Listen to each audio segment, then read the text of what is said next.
আমৃত্যু ভালোবাসি তোকে, পর্ব ১৯, লেখিকা সালমা চৌধুরী। আর আমি প্রীতম বলছি। এই পর্বে একটু ব্যাকগ্রাউন্ড নয়েজ তোমাদের কানে লাগতে পারে, তবে মানিয়ে নিও। আর শেষ পর্যন্ত পর্বটা শুনো, অবশ্যই ভালো লাগবে। মেঘ তাড়াহুড়ো করে আইসক্রিম শেষ করেছে। দুশ্চিন্তায় আইসক্রিমটাও শান্তিমতো খেতে পারেনি। এক দৃষ্টি আবিরের মুখের দিকে তাকিয়ে আছে, কিন্তু আবিরের দৃষ্টি অন্য কোথাও। আবির নিরবধি আকাশের পানে চেয়ে আছে। রাস্তার পাশে থাকা লাইটের আলোতে স্পষ্ট বোঝা যাচ্ছে আবিরের চোখে মুখের উজ্জ্বলতা বিলীন হয়ে গেছে। বিকেলে আসার সময় যতটা উৎফুল্ল আবির ভাইকে মেঘ দেখেছিল, এই আবির ভাই যেন অন্য কেউ। চোখে মুখে চিন্তার ছাপ। মেঘ কিছু বলতে গিয়েও থেমে গেল। আবির শানিত কণ্ঠে বলে উঠল, এই পৃথিবীতে প্রতিটা মানুষের জীবনের সবচেয়ে গুরুত্বপূর্ণ ব্যক্তি হলো মা। সেই মায়ের লাশ দেখার বা ছোঁয়ার অধিকার যদি কোনো সন্তানের না থাকে, তাহলে সেই সন্তান পৃথিবীতে বেঁচে থেকেও মৃত। মেঘ ভ্রু কুঁচকাল। আবির ভাই কি বলছে, কি বোঝাতে চাচ্ছে, কিছুই বুঝতে পারছে না সে। আবির অসীম দূরত্ব থেকে দৃষ্টি সরিয়ে মেঘের দিকে তাকিয়ে ভরাট কণ্ঠে বলল, যে মানুষটাকে দেখে এসেছিলি, তিনি আর কেউ নয়, তোর, আমার, আমাদের সবার একমাত্র ফুপ্পি। এই কথা শোনা মাত্র মেঘের রক্ত সঞ্চালন বন্ধ হওয়ার অবস্থা হয়ে গেছে। মেঘ চিৎকার দিয়ে উঠল, কি? আবির সরু নেত্রে তাকিয়ে আছে। মেঘের চোখ যেন কোঠর ছেড়ে বেরিয়ে আসতে চাইছে। চোখে মুখে অবিশ্বাসের ছাপ। এই কথা কখনোই বিশ্বাসযোগ্য নয়। জন্মের পর থেকে মেঘ জেনে এসেছে তাদের বাবা চাচা ৩ জন।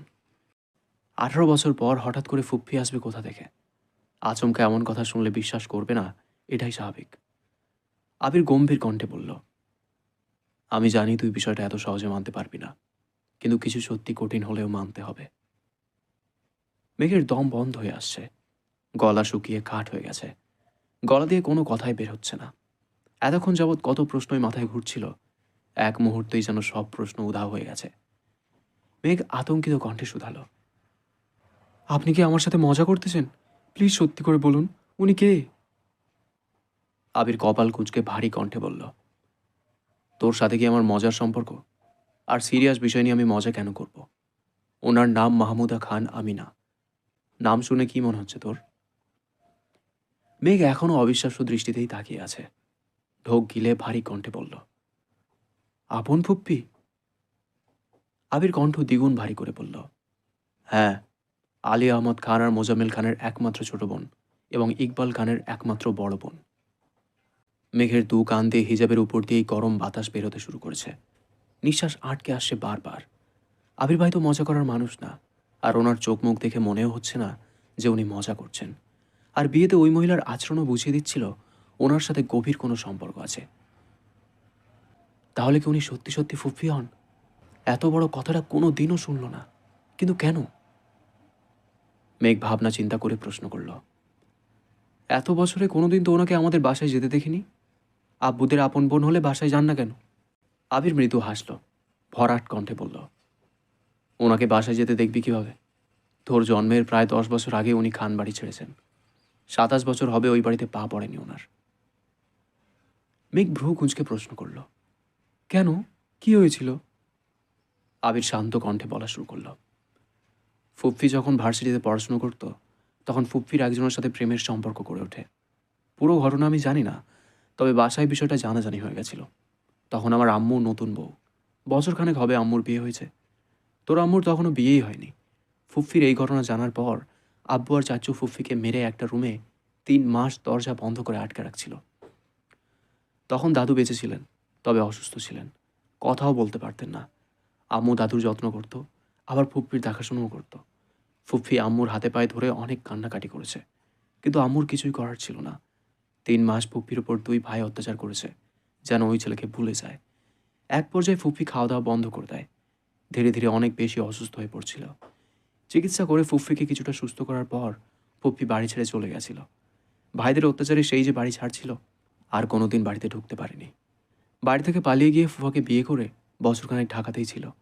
চিঠির মাধ্যমে আম্মুর সাথে কয়েকবার যোগাযোগও করেছিল। ফুফি বাড়ি ছাড়ার 1 বছরের মাথায় দাদু মারা গেছেন। ভাগ্যক্রমে তখন মেজোমাম আমাদের বাসায় ছিল, ঢাকা চাকরির পরীক্ষা দিতে আসছিল। আম্মু মেজোমামাকে ফুফির বাসার ঠিকানা দিয়ে দাদুর মৃত্যুর খবর পাঠাইছিল। এই কথা আব্বুরা কেউ জানতো না। ফুফি ফুফা দুজনেই আসছিল দাদুকে দেখতে। তখন আসিফ ভাইয়া ফুফির পেটে ছিল। খান বাড়ির চৌকাঠে পা রাখতেই আব্বুর চোখ পড়ে দরজায়। চিৎকার দিয়ে 1 সেকেন্ডেই দাদুর লাশ চাদর দিয়ে ঢেকে রান্নাঘর থেকে দানিয়া বের হয়েছিল। যদি ফুফি চৌকাঠ পার হওয়ার চেষ্টা করে তাহলে খুন করে ফেলবে। বাড়ি ভরা মানুষ থাকায় আব্বুকে আর চাচুকে সবাই আটকিয়ে রাখছিল, না হয় সেদিন খুনোখুনি হয়ে যেত। কত কত মুরব্বীরা উপস্থিত ছিল, কিন্তু আব্বুর মাথা সেদিন কেউ ঠান্ডা করতে পারেনি। দাদুর লাশ ছোঁয়া তো দূর, ফুফিকে লাশ দেখতে পর্যন্ত দেয়নি। লাশ দাফন করে বাড়িতে রেখে প্রথম প্রশ্নটাই করেছিলেন, আমিনারে খবর দিছে কে? মায়ের মৃত্যুর শোকের থেকেও সেদিন 1000 গুণ বেশি তীব্র ছিল ওনার রাগ। কোনোভাবে জানতে পারছে আম্মু খবর পাঠাইছে। সেই দিন সেই অবস্থাতেই আম্মুকে বাড়ি থেকে বের করে দিয়েছিল, অথচ ফুফি ওনারই মায়ের পেটের বোন। সেই বোনকে খবর দেওয়ার শাস্তিস্বরূপ আম্মুকে 2 মাস নানা বাড়িতে থাকতে হয়েছিল। একদম সংসার ভাঙার পর্যায়ে চলে গেছিল। তখনকার সময় সংসার ভাঙা আম্মুর পক্ষে বা নানা বাড়ির মানুষের পক্ষে মেনে নেওয়া সম্ভব ছিল না। তারপর নানা, বড় মামা, আত্মীয় স্বজনরা অনেক বুঝিয়ে 2 মাস পরে আম্মুকে বাসায় নিয়ে আসছে। আব্বুর শর্ত একটাই ছিল, আর কোনোদিন ফুফির সাথে যোগাযোগ করতে পারবে না। নিজের সংসার বাঁচাতে বাধ্য হয়ে সেই শর্ত মেনে নিয়েছিল আম্মু। মেজমামা ফুপ্পির বাসায় গিয়ে সব ঘটনা বলে আসছিল। সেই দিন থেকে আজ পর্যন্ত ফুপ্পির সাথে বাসার কারো যোগাযোগ নেই। মেঘ এতক্ষণ যাবৎ বিস্ময়কর দৃষ্টিতে আবিরের মুখপানে তাকিয়েছিল। নিজের বাড়িতে এত বড় রহস্য লুকিয়ে আছে, অথচ সে কিছুই জানে না। আবির গলা খাঁকারি দিয়ে গম্ভীর কণ্ঠে বলল, তুই আমায় পাষাণ হিটলার বলিস, অথচ আমার থেকেও বড় মাপের হিটলার এত বছর যাবৎ খান বাড়িতে রাজত্ব করে আসছে, যাদের কথার উপর কারো কথা চলে না, যাদের ইচ্ছের বিরুদ্ধে কেউ কিছু করতে পারে না। ফুফি নিজের পছন্দের মানুষকে বিয়ে করার অপরাধে মায়ের লাশ দেখার অধিকারটা পর্যন্ত হারিয়েছেন। 28 বছর যাবৎ বাবার বাড়িতে পা রাখতে পারেন না। কতটা নিষ্ঠুর হলে মানুষ এমন কাজ করতে পারে? মেঘ দীর্ঘশ্বাস ছেড়ে প্রশ্ন করল, আপনি ফুপ্পিকে কিভাবে চিনেন? আবির শ্বাস ছেড়ে পুনরায় বলা শুরু করলো, আমি ওনার সম্পর্কে জানতাম না। ছোটবেলায় একবার আম্মু পুরাতন জিনিসপত্র বের করছিলেন, তখন একটা অ্যালবাম বের হয়েছিল। আমি অ্যালবামটা খুলে দেখছিলাম। আম্মু আব্বুর বিয়ের ছবি থেকে শুরু করে দাদা দাদুর, চাচ্চুর, মোটামুটি অনেকের ছবি ছিল। যেহেতু ছোট ছিলাম, আগ্রহ নিয়ে ছবিগুলো দেখছিলাম আর সবাইকে চেনার চেষ্টা করছিলাম। হঠাৎ কয়েকটা ছবি চোখে পড়ে। ছবিগুলো দেখে চিনতে পারছিলাম না বলে আম্মুকে জিজ্ঞেস করছিলাম। আম্মু কিছু বলার আগে আব্বু রুমে চলে আসছিল। আব্বু আমার হাত থেকে অ্যালবাম নিয়ে আমায় পড়তে বসতে বললেন। আমিও চুপচাপ পড়তে চলে গেছিলাম। এই বিষয়ে আর ভাবিনি। তার কয়েক বছর পর দেশ ছাড়ার আগে আব্বু আম্মুর কিছু কাগজপত্রের দরকার ছিল। আমি তখন আব্বুর ফাইলে কাগজ খুঁজছিলাম। তখন একটা ফাইল চোখে পড়ে। ওই ফাইলে সার্টিফিকেট, ছবি, আরও কিছু কাগজপত্র ছিল। মাহমুদা খান আমিনা নামটা আমি প্রথমবার সেখানেই দেখছিলাম। বাবা মায়ের নামের জায়গায় দাদা দাদুর নাম লেখা ছিল। ছবিগুলো দেখে ছোটবেলায় অ্যালবামে দেখা ছবিগুলোর কথা মনে হয়েছিল। আমি সেখান থেকে একটা ছবি নিয়ে গেছিলাম। আম্মুকে একবার জিজ্ঞেসও করেছিলাম, কিন্তু আম্মু বলছেন আম্মু কিছু জানে না, আর এই বিষয়ে যেন আর কোনোদিন কাউকে কিছু জিজ্ঞেস না করি। তখন কিছুদিন আমার মাথায় বিষয়টা ঘুরছিল। পরে ভাবছি হয়তো মারা গেছেন, তাই আম্মু জানে না বা জিজ্ঞেস করতে না করছেন। বিষয়টা সেখানেই ভুলে গেছিলাম। কিন্তু ছবিটা যে আমার কাগজপত্রের সাথে চলে গেছিল, এটা আমি জানতাম না। ওইখানে গিয়ে ছবিটা দেখে ফেলতেও ইচ্ছে করছিল না, তাই আব্বু আম্মুর ছবির সঙ্গে রেখে দিয়েছিলাম। তবে কোনোদিন এই বিষয় নিয়ে ভাবি নাই। কথাগুলো শেষ করে আবির একটু থামল। মেঘ জিজ্ঞাসু চোখে চেয়ে থেকে আস্তে করে বলল, তারপর? গত বছরের শেষ দিকে জান্নাত আর আসিফ ভাইকে নিয়ে একটু ঝামেলা হয়েছিল। তখন রাকিব আমাকে আসিফ ভাইয়ের ফেসবুক আইডি পাঠাইছিল। ওইখানে কভার ফটোতে একটা ছবি ছিল। কেন জানি আমার ছবিতে থাকা মহিলাটাকে খুব পরিচিত মনে হইতেছিল। আমি রাকিবকে বলে আসিফ ভাইয়ের বায়োডাটা সংগ্রহ করি। ওইখানে আমি দ্বিতীয়বারের মতো নাম দেখি, মাহমুদা খান আমিনা। সেদিন প্রথমবারের মতো আমি বড়সড় ধাক্কা খাইছিলাম। আমি সব কিছু খুঁজে সেই পুরনো ছবিটা বের করে বারবার ফেসবুকের ছবির সাথে মিলিয়েছিলাম। অস্থিরতায় সেদিন প্রায় মরতে বসেছিলাম। নিজের চোখকে বিশ্বাস করতে পারছিলাম না। বিশ্বাস করতে কষ্ট হচ্ছিল যে আমার একজন ফুপ্পি আছে, তাও আবার জীবিত। সেদিন পরিস্থিতি সামলানোর বিন্দুমাত্র শক্তি ছিল না আমার। সেই রাতেই তানভীর আর রাকিবকে আসিফ ভাইয়ার বাসায় পাঠাইছি। আমি ফুপ্পির সাথে সেদিন প্রথমবারের মতো ফোনে কথা বলছিলাম। নাম পরিচয় বলার পর ওনার সে কি কান্না! তানভীরকে আঁকড়ে ধরে অনেক কেঁদেছিল। ফুফি 28 বছর চেপে রাখা সব কষ্ট কান্নায় পরিণত হয়েছিল। তারপর বেশ কয়েকবার কথা হয়েছে ওনার সাথে। বারবার জিজ্ঞেস করেছি ঘটনা বলতে, কিন্তু বলেননি। বলছেন আমি দেশে ফিরলে বলবে। দেশে ফেরার কয়েকদিনের মধ্যেই আমি, তানভীর আর রাকিব ওনাদের বাসায় গেছিলাম। সেখানে গিয়েই সব ঘটনা শুনেছি। মেঘ আগের তুলনায় কিছুটা স্বাভাবিক হয়েছে। মেঘ পুনরায় প্রশ্ন করল, জান্নাতাপুর কি ঝামেলা হয়েছিল? আবির এতক্ষণ গম্ভীর থাকলেও এবার একটু হাসার চেষ্টা করলো। ধীর কণ্ঠে শুধালো, তেমন কিছু না। মেঘ আস্তে করে বলল, প্লিজ বলুন। আবির না পারতেও বলল, ফুফিরা এত বছর যশোর ছিল। গত বছর ভাইয়ার চাকরি হওয়ায় সপরিবারে ঢাকা আসছে। কোনো এক অনুষ্ঠানে ভাইয়া জান্নাতকে দেখেছে। ভাইয়ার জান্নাতকে ভালো লাগছে। কোনোভাবে খবর নিয়েছে জান্নাত ঢাকা বিশ্ববিদ্যালয়ে পড়ে।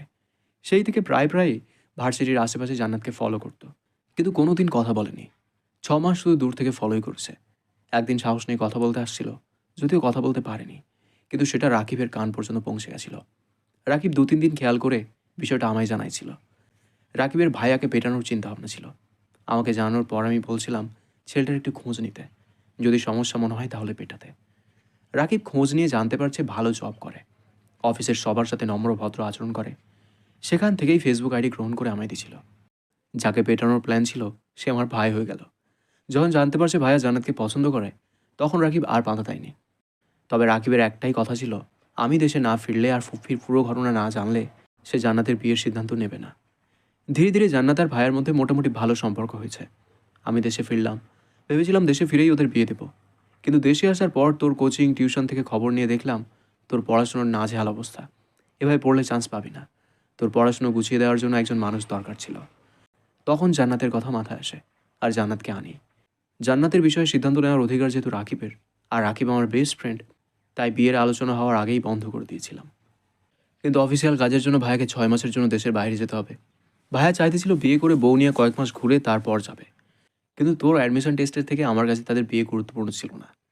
আমি রাজি হই না বলে ভাইয়া ঘোরাঘুরির প্ল্যান বাদ দিয়ে বলেছে শুধু বিয়েটা করবে। বিয়ের পর তোকে যত ইচ্ছে পড়াতে। কিন্তু আমার কথা হলো, একবার বিয়ে হলো মানে জান্নাতের মাথায় সংসারের চিন্তা ঢুকবে। তখন তোর প্রতি তার দায়িত্ব কমে যাবে। এটা তো আমি কখনোই হতে দেব না। ভাইয়া যখন বুঝতে পারছে আমায় মানাতে পারবে না, তখন জান্নাতকে বোঝানো শুরু করছে। কিন্তু জান্নাত তো আমায় বা রাকিবকে সবই বলে দেয়। জান্নাতের মাথা যাতে না খেতে পারে সেজন্য 2-1 মাস যাবৎ জান্নাতের সঙ্গে ভাইয়ার যোগাযোগ বন্ধ রেখেছি। রাকিব নতুন সিম কিনে দিয়েছে জান্নাতকে। যেদিন রাতে তুই আমার কল দিছিলি, সেদিন আমি, রাকিব আর তানভীর ফুফফিদের বাসায় ছিলাম। বিয়ের কথাবার্তা বলতে গেছিলাম। তুই চান্স পেলেই বিয়ে হবে, এরকমটাই শর্ত ছিল। কিন্তু রাতে ফেরার পর তোর খাতাভর্তি হাবিজাবি লেখা দেখে আমার মাথায় রক্ত উঠে গেছিল। যার জন্য আমি এত মানুষের বিরুদ্ধে লড়তেছি, সে কিনা পড়াশোনাটাকে গুরুত্ব দিচ্ছে না। সেই রাগে সেদিন খাতা পুড়িয়েছিলাম, যাতে তুই পড়াশোনায় মনোযোগ দিস। যাদের সামনে বারবার গর্ব করে বলেছি আমার মেয়ে চান্স পাবেই, চান্স না পেলে আমি তাদের মুখোমুখি হতে পারতাম না। তারা মুখে কিছু বলুক বা না বলুক, মনে মনে হলেও বলতো এত কিছু করেও তো মেঘ চান্স পেল না। এই কথাটা পৃথিবীর কোনো মানুষ যাতে বলতে না পারে, সেই জন্য আমি তোকে সারাক্ষণ পড়ার কথা বলতাম। আলহামদুলিল্লাহ, তোর চেষ্টা আমার ইচ্ছে পূরণ হয়েছে। আল্লাহ আমার আশা পূরণ করছেন, আর তোকেও অসংখ্য ধন্যবাদ। মেঘের গলায় আটকে থাকা নিঃশ্বাসটা দীর্ঘশ্বাস হয়ে বেরিয়ে আসলো। মেঘের আড়ালে মেঘকে নিয়ে কত কত ঘটনা ঘটেছে। আবির ভাইয়ের গত 4 মাসের করা আচরণগুলো বারবার মনে হচ্ছিল। আবির রাশভারী কণ্ঠে আবার বলে উঠল, সবাই জানে খান বংশের বড় ছেলে আমি। চাচাতো ভাই বোনদের মধ্যে আমি বড় হলেও সত্যিকার অর্থে আসিফ ভাই আমাদের মধ্যে সবার বড়, আর আমি দ্বিতীয়। পরিস্থিতি মোকাবিলা করতে আমি সফল হতে পারবো কিনা জানি না, তবে আমি আমার জায়গা থেকে সর্বোচ্চ চেষ্টা করব ফুফির সাথে আমাদের বাসার সম্পর্ক ঠিকঠাক করার। একটু থেমে আবির আবার বলল, জানিস মেঘ, এই দুজন মানুষের জন্য আমাদের বাড়ির প্রতিটা মানুষ ভেতর থেকে তুমড়ে মুচড়ে ভেঙে গেছে। তাদের রাগ আর অনাদেয় কর্মকাণ্ডের ফলাফল ভোগ করতে হয় বাকি সদস্যদের। ফুফির মতো কাকামণির জীবনের সুখ শান্তিও কেড়ে নিয়েছে এই মানুষগুলো। কাকামণি ঠান্ডা মেজাজের মানুষ হওয়ায় আর শুধুমাত্র ভাই বলে হয়তো এখনও সম্পর্ক ঠিক আছে, না হয় ফুফির মতো অবস্থা কাকামণিরও হতো। কাকামণি সবার সামনে প্রাণোচ্ছল থাকে ঠিকই, কিন্তু ওনার ভেতরটাই সবচেয়ে বেশি বিধ্বস্ত। ফুফি তো ভালোবাসার মানুষকে পেয়েছেন, কাকামণি তো তাও পেলেন না। মেঘের মস্তিষ্ক জুড়ে বিচরণ করছে লক্ষাধিক প্রশ্ন, কিন্তু সেসব প্রশ্নের উত্তরে শুধু বাবা চাচার নামে উঠে আসবে। কাকামণির জীবনের ইতিহাস শোনার ইচ্ছেও নেই, তাই এই বিষয়ে প্রশ্ন করল না। নিজের আব্বু আর বড় আব্বু এত পাষাণ, এটা ভাবতেই মেঘের কষ্ট হচ্ছে। মেঘ বিভোর হয়ে স্মৃতি মনে করায় ব্যস্ত। আবির ভাই ফেরার পর থেকে যা যা ঘটেছে সব মনে করার চেষ্টা করছে। হঠাৎ মাথায় আসলো, আবির ভাই যে বারবার বাবা চাচার মুখের ওপর কথা বলেন, ওনারা যদি আবির ভাইকে... এটুকু ভেবেই মেঘ থেমে গেল। চিন্তিত স্বরে বলল, আপনি আব্বু বা বড় আব্বুর মুখের ওপর আর কথা বলবেন না প্লিজ। নিজের প্রতি প্রেয়সীর দুশ্চিন্তা দেখে আবির আনমনে হেসে উঠল। স্বাভাবিক কণ্ঠে বলল, আমি যদি কথা না বলি তাহলে ওনারা ওনাদের মর্জি মতো সব কিছু করবেন। ওনাদের সকল ইচ্ছে পূরণ করা আমার পক্ষে সম্ভব না। আমি কারো প্রিয় হয়ে থাকতে চাই না। আমি তাই করব যা আমার করতে ইচ্ছে করবে। মেঘের শীতল চাউনি দেখে আবির ভারী কণ্ঠে বলে উঠল, তোকে আগেও বলেছি, এখন আবার বলছি, কখনো কারো মন রাখার চেষ্টা করবি না। ঠিক সেই কাজটাই করবি যেটা তোর মন করতে চাইবে। বিষয় ছোট হোক বা বড়, আগে নিজের মনকে প্রায়োরিটি দিবি। আর ফুফির বিষয়টা ভুলেও কাউকে বলবি না। বাড়িতে কাউকে এই বিষয়ে কোনো প্রশ্ন করবি না। তোকে জানানো দরকার ছিল, তাই জানিয়েছি। আজকের পর থেকে বুঝে শুনে পাগলামি করবি, কারণ আমি চাই না তোর পাগলামিকে সিরিয়াসলি নিয়ে কেউ তোর মনকে আঘাত করুক। কথা শেষ করে মেঘকে নিয়ে বাড়ি ফিরছে আবির। মেঘের মনে আজ কোনো অনুভূতি নেই। এই যে জান্নাত আপুকে নিয়ে এত দুশ্চিন্তা করলো, সেই জান্নাত আপুর সম্পর্কে তার ভাবি হয়ে গেছে। বাড়ির রহস্য না জানলে আজ মেঘ আবিরকে নিজের মনের কথা বলেই দিত। কিন্তু তার বাড়ির মানুষ যে ভালোবাসার জাত শত্রু, তারা তো কোনো দিন মানবে না। আবির ভাইয়ের প্রতি যে সে অসম্ভব দুর্বল, আবির ভাইকে এই জীবনে কি আদৌ পাবে? আবির বাইক চালাচ্ছে আর মনে মনে ভাবছে, আমার জীবনটা কেন এমন হলো? তোর প্রবল অভিমান আমায় দেশ ছাড়তে বাধ্য করেছিল। 6 বছর যাবৎ আমি নিজের উপলব্ধি জমিয়েছি।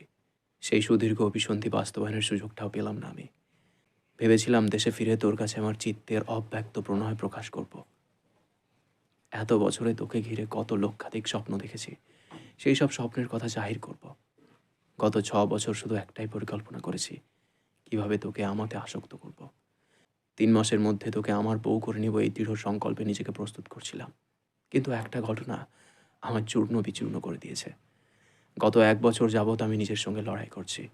তোকে উপেক্ষা করার বিন্দুমাত্র শক্তি যে আমার ছিল না।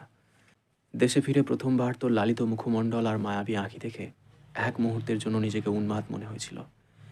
ইচ্ছে হয়েছিল খানবাড়ির সব নিয়মনীতির বিনাশ করে হলেও তোকে আমার করে নিই, কিন্তু আমি পারিনি। আজও আমি তোকে ভালোবাসি বলতে পারছি না। তুই পরিবার ছাড়তে পারবি না, আর আমি তোকে। নিজেকে প্রতিষ্ঠিত করা ছাড়া আমি আর কোনো পথ খুঁজে পাচ্ছি না। তোকে পাওয়ার জন্য যতটুকু যোগ্যতা অর্জন করা দরকার, আমি ঠিক ততটুকুই যোগ্য হব। তারপরও আমার তোকেই লাগবে।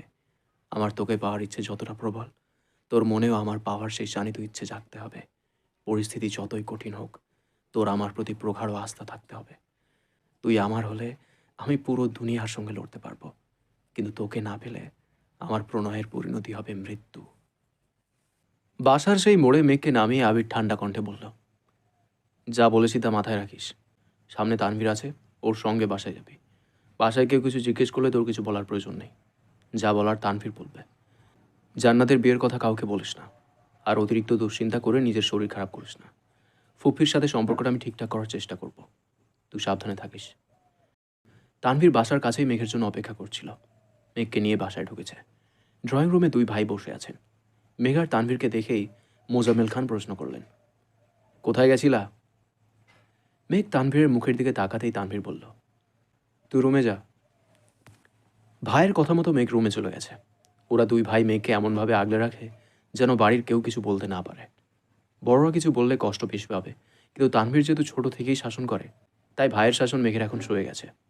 তানভীর যা যা কথা বলার তা বলে রুমে চলে গেছে। মেঘ ফ্রেশ হয়ে শুয়ে পড়ছে।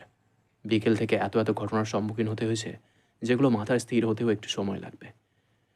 মেঘের আবেগ অনুভূতি সব বিলীন হয়ে গেছে। আবির ভাইয়ের বলা প্রতিটা কথা মাথায় ঘুরপাক খাচ্ছে। একটা কথা বারবার মনে হচ্ছে, এই বাড়ির প্রতিটা মানুষ ভেতর থেকে দুমড়ে মুচড়ে ভেঙে গেছে। ফুপ্পির বিষয় জানার পর মেঘের হৃদয়টা ভেঙে চূর্ণ বিচূর্ণ হয়ে গেছে। 4 মাসের প্রেমানুভূতির প্রকাশ করার আগেই সব শেষ হয়ে গেল। আবির ভাইয়ের প্রতি যে আকাশ সম প্রলয় লীলা, সবই ফিকে হয়ে গেছে। ফুফি আর কাকামনের মনে কতই না কষ্ট। এসব ভেবে কখন যে ঘুমিয়ে পড়েছে নিজেও জানে না। আবির জন্য অপেক্ষা করার শক্তিটুকুও আজ ছিল না। আবির মেঘকে নামিয়ে দিয়ে আবার বিয়ের প্রোগ্রামে গেছে। রাকিবের বেস্ট ফ্রেন্ড হিসেবে এ সময় আবিরকে রাকিবের পাশে থাকা খুব বেশি প্রয়োজন। রাকিবের একমাত্র বোন জান্নাত। রাকিবের আর একটা ছোট ভাইও আছে, তবে বোনের প্রতি ভাইদের ভালোবাসা একটু বেশিই তীব্র হয়। সপ্তাহখানেক হয়ে গেছে, কিন্তু মেঘের মাথা থেকে ফুফির ঘটনা কোনোভাবেই যাচ্ছে না। যতবার আব্বুকে আর বড় আব্বুকে দেখে, ততবারই মনে হয় ওনারা হিটলারের থেকেও নিকৃষ্ট। এতদিন আবির ভাইকে হিটলার বলাই নিজেই অনুতপ্ত হচ্ছে। এখন আর মেঘ আগের মতো আবিরকে জ্বালায় না, আবিরের রুমে যায় না, অনুভূতি প্রকাশের চেষ্টাও করে না। আব্বু আর বড় আব্বুকে দেখলে যতটা রাগ হয়, আবির ভাইকে দেখলে ঠিক ততটাই কষ্ট হয়। আজ তানভীর প্রোগ্রামে ব্যস্ত। হঠাৎ ফোনে কল বাজতেছে। ফোন বের করে অবাক চোখে তাকায়। বন্যা কল দিচ্ছে। প্রোগ্রাম থেকে বের হয়ে এক পাশে গিয়ে ফোন রিসিভ করল। বন্যা, আসসালামু আলাইকুম। তানভীর, ওয়ালাইকুম আসসালাম। বন্যা, ভাইয়া আপনি কি বাসায়? তানভীর, ভাইয়া ডাকতে কতবার না করেছি তোমায়? বন্যা, সরি, আর ভাইয়া বলবো না। মেঘের কি কিছু হয়েছে? আমি কল দিলে রিসিভ করে না, হঠাৎ রিসিভ করলেও ঠিকমতো কথা বলে না। তানভীর: বনু একটু মানসিক চাপে আছে, কিছুদিনের মধ্যে ঠিক হয়ে যাবে। বন্যা: কি হয়েছে? বন্যা মনে মনে ভাবছে, আল্লাহ জানে আবির ভাইকে নিয়ে কোনো ঝামেলাই হলো কি না। তানভীর: তেমন কিছু না। তোমার কি খুব দরকার? কিছু বলার থাকলে আমায় বলতে পারো, আমি বনুকে জানিয়ে দেবো নে। বন্যা আমতা আমতা করে বলল, ওই রকম কিছু না, কথা হইতেছে না তাই চিন্তা হচ্ছিল, এই জন্য আপনাকে কল দিলাম। তানভীর ঠান্ডা কণ্ঠে শুধালো, আর কোনো কারণ নেই? বন্যা আস্তে করে বলল, না মানে আছে। তানভীর ধীর কণ্ঠে বলল, বলো। বন্যা ঢোক গিলে ভয়ে ভয়ে প্রশ্ন করল, আজকে কি আপনার একটু সময় হবে? তানভীর ভ্রু কুঁচকে প্রশ্ন করল, কেন? বন্যা একটু থেমে বলল, আপনার সাথে কি দেখা করা যাবে? আপনি মেঘকে নিয়ে আসলে ভালো হতো, যদি আপনার সময় হয় আর কি। তানভীর জানালো, বনুর মনের অবস্থা খুব একটা ভালো না, তারপরও আমি জিজ্ঞেস করবো না। বনু না আসলে কি আমি আসতে পারবো, নাকি দেখা করতে হলে বনুকে নিয়ে আসতেই হবে? বন্যা কিছু বলছে না দেখে তানভীর আবার বলল, আমি বিকেলে কল দিব তোমায়, রাখছি এখন। তানভীর ফোন রেখে আবিরকে কল দিল। আবিরের কড়া নিষেধ, মেঘকে এখন কোথাও নেওয়া যাবে না। মেঘের মন মেঘকেই ঠিক করতে হবে। সব বিষয় আবির বা তানভীর মেঘকে সাহায্য করতে পারবে না। তানভীর কি করবে বুঝতে পারছে না। মেঘকে জিজ্ঞেস না করলে বা মেঘের মতামত না নিলে, পরবর্তীতে বন্যা বিষয়টা জানলে তানভীরকে ভুল বুঝবে। আবার মেঘ যদি ঘুরতে যেতে রাজি হয়ে যায়, তাহলে আবির তো তানভীরকে মেরেই ফেলবে। দুটানা কাটিয়ে শেষমেশ মেঘকে কল করলো তানভীর। মেঘ তখন উপন্যাস পড়ায় ব্যস্ত। বাসায় শুয়ে বসে থেকে আর ভালো লাগছিল না। ফোন চাপতে গেলে আবির ভাইয়ের আইডি আসে সামনে। আবির ভাইকে দেখলেই বুকের ভেতরটা কেঁপে ওঠে। পড়াশোনার চাপ নেই, বাড়ির কারোর সাথে কথা বলতে ভালো লাগে না, চুপচাপ শুয়ে বসে থাকলে বারবার শুধু ফুফির কথা মনে পড়ে। এসব কিছু কাটাতে আবির ভাইয়ের দেওয়া উপন্যাসের বইগুলো পড়া শুরু করেছে। বেশিরভাগ সময় উপন্যাসই পড়ে। উপন্যাস পড়ার আরেকটা অন্যতম কারণ হলো নিজেকে সবার থেকে আড়াল করে রাখা। তানভীর 2-3 বার জিজ্ঞেস করছে ঘুরতে যাবে কিনা, কিন্তু মেঘের ঘুরতে যাওয়ার কোনো ইচ্ছা নেই। বোন রাজি না হতে তানভীরের জন্য ভালোই হয়েছে, আবিরের কাছে বকা খেতে হয়নি। কিন্তু বন্যা দেখা করবে কিনা কে জানে। বিকেলের দিকে প্রোগ্রাম শেষ করে তানভীর বন্যাদের বাসার গলি পর্যন্ত গিয়ে বন্যাকে কল দিল। বন্যা কিছুক্ষণের মধ্যে রেডি হয়ে একটা শপিং ব্যাগ হাতে নিয়ে আসলো। তানভীরের সাথে একা ঘুরতে যাওয়ার ইচ্ছে ছিল না বলেই মেঘকে আনতে বলছিল, কিন্তু মেঘ এলো না, অথচ তানভীর সে দাঁড়িয়ে আছে। তাই বাধ্য হয়ে বন্যা বেরিয়েছে। ঘণ্টাখানেক তানভীরের সাথে বাইকে ঘুরেছে, কিন্তু একবারের জন্যও তানভীরকে স্পর্শ করেনি। সন্ধ্যার দিকে রেস্টুরেন্টে বসে আছে বন্যা আর তানভীর। বন্যা আশেপাশে একবার তাকিয়ে পরিস্থিতি বোঝার চেষ্টা করলো।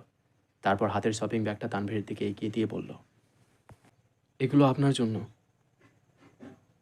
তানভীর বিস্ময় সমেত তাকিয়ে বলল, আমার জন্য? বন্যা উপর নিচ মাথা নাড়ল। কিন্তু কেন? আপনি 2বার আমায় ট্রিট দিয়েছেন, গিফটও দিয়েছেন, আমারও তো উচিত চান্স পাওয়ার খুশিতে আপনাকে কিছু দেওয়া। তানভীর শপিং ব্যাগটা নিজের কাছে এগিয়ে নিল। র্যাপিংয়ে মোড়ানো একটা বক্স খুলতেই চোখে পড়ল একটা কালো চেনের ঘড়ি। অনেক সুন্দর ডিজাইনের, মোটামুটি দামিও। তানভীর ঘুরিয়ে ফিরে ঘড়িটা দেখে বলল, ঘড়িটা অনেক সুন্দর, কিন্তু আমি তো ঘড়ি পরি না। বন্যা আস্তে করে বলল, ছেলেদের হাতে ঘড়ি থাকলে ভালো লাগে, তাই নিয়েছি। আপনি ঘড়ি পরেন কিনা তা তো আমি জানতাম না। ব্যাপার না, পছন্দ করে এনেছো তার জন্য ধন্যবাদ। এই বলে তানভীর ঘড়িটা হাতে নিল। শপিং ব্যাগে আরেকটা সুন্দর ওয়ালেট। ওয়ালেট আর ঘড়ির বক্স শপিং ব্যাগে রেখে খাওয়া দাওয়া করে বন্যাকে বাসার কাছে পৌঁছে দিয়ে তানভীর বাসায় আসছে। আবির ড্রয়িং রুমে বসে কফি খাইতেছিল। তানভীরের হাতে ঘড়ি দেখে কপাল কুঁচকে ঠাট্টার স্বরে বলল, কারো জন্য কেউ একজন তার ইচ্ছের বিরুদ্ধে কত কাজই না করছে। অবশ্য এসব দেখতে ভালোই লাগছে। তানভীর ঘড়ি পরা হাতটা নিজের পিছনে লুকিয়ে মন খারাপ করে বলল, মজা করছো? আবির সশব্দে হেসে উঠল। তানভীর গাল ফুলিয়ে সিঁড়ি দিয়ে উঠছে। আবির সোফায় বসে সেদিকে তাকিয়েই হেসে যাচ্ছে। বেশ কিছুদিন কেটে গেল। খাবার টেবিলে দেখা হয় মেঘ আবিরের। মেঘ 2-1বার আবির ভাইয়ের দিকে তাকায়, চোখাচোখি হলেই চোখ নামিয়ে নেয় মেঘ। আবির সকালে খেয়ে অফিস চলে যায়, মিমা রাদিও স্কুলে চলে যায়। মেঘ বাসায় একা একা থাকে। প্রতিদিন বিকেলে ছাদে যায়, গাছগুলো দেখাশুনো করে। বাকি সারাদিন আবিরের দেওয়া উপন্যাসের বই পড়ে। 2টো উপন্যাস শেষ করে ফেলেছে। তৃতীয় উপন্যাসটা যত পড়ছে, মেঘের মনের ভেতর প্রেমানুভূতি তত সক্রিয় হতে শুরু করেছে। ফিকে হয়ে যাওয়া অনুভূতিরা আবারও জাগ্রত হচ্ছে। আবির ভাইয়ের প্রতি ধারালো ভালোবাসার টানে 28 বছরের গত হয়ে যাওয়া ইতিহাসকে পেছনে ফেলে নতুন করে স্বপ্ন দেখতে শুরু করেছে। হয়তো আবির ভাইকে পাওয়ার স্বপ্ন পূরণ হবে, নয়তো সারা জীবন আবির ভাইকে একতরফা ভালোবেসে যাবে। তবু মুখ লুকিয়ে আবির ভাইকে এড়িয়ে চলবে না। রাত 11টার দিকে মেঘের তৃতীয় উপন্যাস পড়া শেষ হয়েছে। সেই থেকে আবির ভাইয়ের জন্য অপেক্ষা করছে। গত কিছুদিন যাবৎ আবির ভাইয়ের বাড়িতে আসা যাওয়াতে মেঘের বিশেষ কোনো নজর ছিল না। বাইকের শব্দ শুনেও ব্যালকনিতে যেতে ইচ্ছে হয়নি তার। আজ এতদিন পর মেঘ আবির ভাইয়ের জন্য ব্যালকনিতে দাঁড়িয়ে অপেক্ষা করছে। অথচ আবির ভাই ফিরছে না। আবির ইদানিং অফিস থেকে সন্ধ্যায় বাসায় ফিরে। ঘণ্টাখানেক পর আবার বের হয়। ফিরতে ফিরতে রাত 12টা বেজে যায়। যেহেতু মেঘ আবিরের সাথে কথা বলে না, আবিরের জন্য অপেক্ষা করে না, তাই আবিরও নিজের মতোই চলাচল করে। 12টার দিকে আবির বাসায় ফিরেছে। আবিরকে দেখেই মেঘ ব্যালকনি থেকে মিষ্টি করে হাসলো। এতদিন পর আজ মেঘের মুখে একটু হাসি ফুটেছে। আবির বাইক থেকে সেই দৃশ্য দেখলো কিনা কে জানে। আবির নিজের রুমে ফ্রেশ হতে চলে গেছে। মেঘ চুপি চুপি ড্রয়িং রুমে আসছে। এত রাতে কেউই সজাগ নেই। টেবিলের উপর আবিরের জন্য খাবার ঢেকে রাখা হয়েছে।